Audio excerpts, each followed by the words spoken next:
কালকে সেই 5টার সময় ট্রেনে উঠেছি, আর কিন্তু কোনো কিছু শ্যুট করা হয়নি।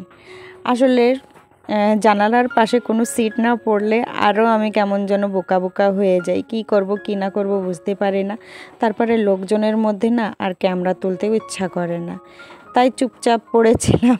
যাই হোক, রাত হয়েছে। বাড়ি থেকে যে টিফিনটা এনেছিলাম, পরোটা এনেছিলাম আর মিষ্টি আচার, তো ওটাই খেয়েছিলাম। আর কোনো কিছু কিনেও খাইনি, সকালবেলাও কোনো কিছু কিনে খাইনি, কারণ ট্রেনের মধ্যে এখনও আমার ব্রাশ করা হয়নি। এখন ওই মিডল সিটে শুয়ে শুয়ে আমি বাইরের দৃশ্যগুলো ক্যাপচার করছি।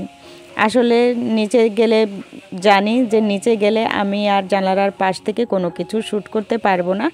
আর ট্রেনটা পুরো আজকে ভরা রয়েছে।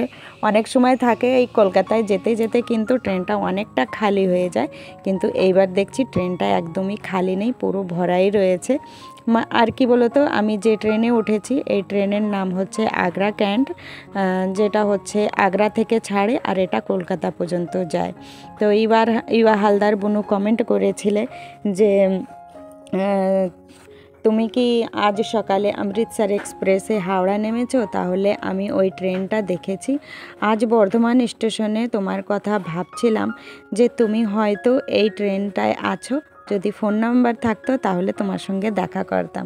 তো এইবার আমি বাপের বাড়ি থেকে আসার সময় অমৃতসর মেলে উঠিনি, কারণ হচ্ছে অমৃতসর মেলে উঠলে বাড়ি যেতে যেতে অনেক লেট হয়ে যায়, তারপরে অনেক হাঙ্গামা আমার কাছে মনে হয় যে অমৃতসর মেলে উঠলে আমাকে বর্ধমান নামতে হয়, না হলে হাওড়ায় নামতে হয়। তো বেশিরভাগ নামা হতো আগে বর্ধমানে নেমে ওখান থেকে ব্যান্ডেলে তো নৈহাটির থেকে তারপরে গেদেল লোকাল ধরে তারপরে বাড়ি যাওয়া। আর এই যে আগ্রা ক্যান্টে উঠেছি, এটাই কিন্তু আমি 9টা পর্যন্ত নেমে যাব হচ্ছে কলকাতায়, আর ওখান থেকে বিধাননগর এসে বিধাননগর থেকে 10টার সময় ট্রেন পেয়ে যাব, ওই 12টা বাজতে বাজতে আমি বগুলা পৌঁছিয়ে যাব। তো দেখো, বর্ধমানের কথা বলতে বলতে বুনু আমি বর্ধমান স্টেশনে যে পৌঁছে গিয়েছি।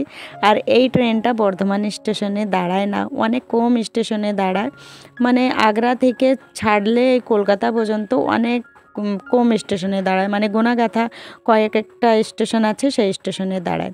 আর আমাকে রিসিভ করতে এই যে তোমাদের দাদা ভাই চলে এসেছে।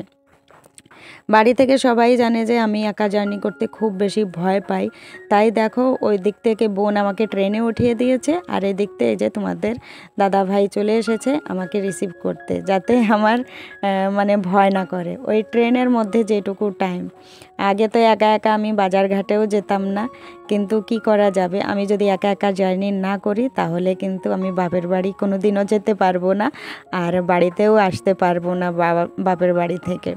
তো যেহেতু গিয়ে অনেক দিন থাকি, আর তোমাদের দাদা ভাই তো কাজ ছেড়েও যেতে পারে না যে আমার সাথে 1-1.5 মাস থাকবে বা 2 মাস থাকবে, এই জন্যে আমাকে একাই জার্নি করতে হয়। আর ঋষিকার তো এখন স্কুল আছে, এই জন্যে ঋষিকাকেও নিয়ে যেতে পারি না। যাই হোক, কলকাতা স্টেশনে এই যে নেমে গিয়েছি, আর খুব জোর বৃষ্টি হচ্ছিল, অনেকক্ষণ অপেক্ষা করেছি যে বৃষ্টিটা একটু থামলে তারপরে গিয়ে অটোতে উঠবো। যাই হোক, বৃষ্টিটা সামান্য একটু থেমেছে, ভিজে ভিজেই আসতে হলো অটো পর্যন্ত।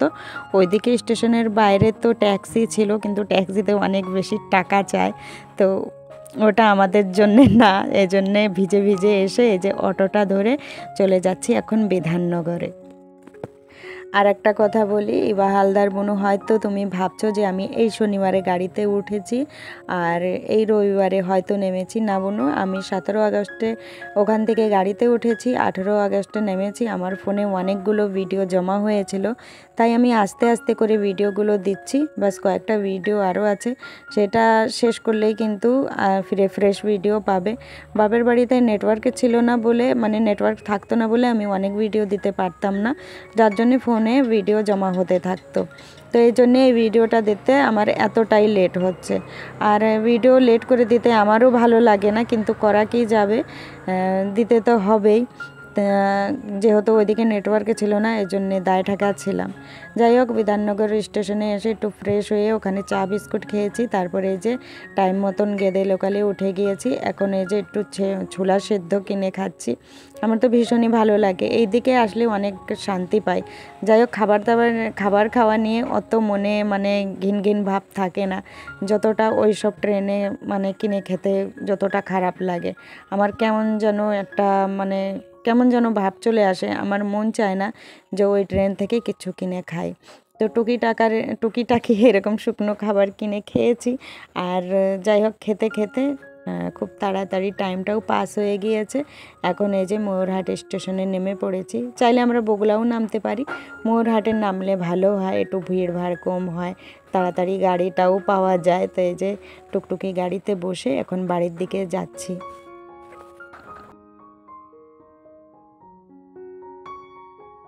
বাড়িতে আসতে না আসতে বাচ্চাদের খুশি দেখার মতন ছিল, কিন্তু দুঃখের বিষয় এটা হলো যে ওটা তোমাদের সাথে শেয়ার করতে পারবো না। যাই হোক, ফ্রেশ হয়ে এই যে এখন ভাত খেয়ে নিচ্ছি। ভাতের খিদে তো খুব জোরে পেয়েছিল।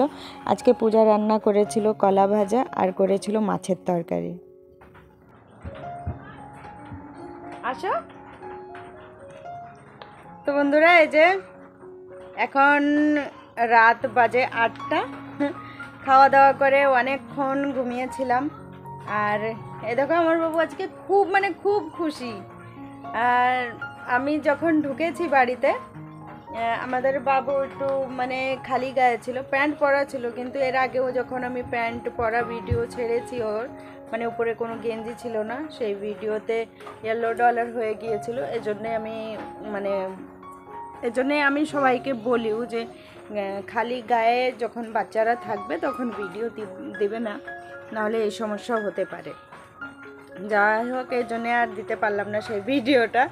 এত খুশি ছিল কি আর বলবো, ভীষণ খুশি যে বলছি ওর ব্যাপারে, ও বুঝছে। আর এই যে জামা কাপড় এখান দিয়ে ঝুলানো, কারণ বৃষ্টি হচ্ছে তো সব ভেজা রয়েছে, এখনো বাইরে আরও জামা কাপড় রয়েছে ভেজা ভেজা। আর কি আমি চলে যাবো ফিরে? হ্যাঁ, বাড়ি এসে দেখি বাড়ির অবস্থা খুব খারাপ হয়ে রয়েছে। এটা ঠিকঠাক করতে আমার 3-4 দিন তো লেগেই যাবে। যাই হোক, আর ভিডিও বাড়াচ্ছি না, এখানেই শেষ করছি। এমনিতে বাচ্চারা খুব খুশি আছে জানো, খুব। চলো বন্ধুরা, ফিরে দেখা হবে কালকে। সবাই অপেক্ষা করো, সবাই পাশে থেকো।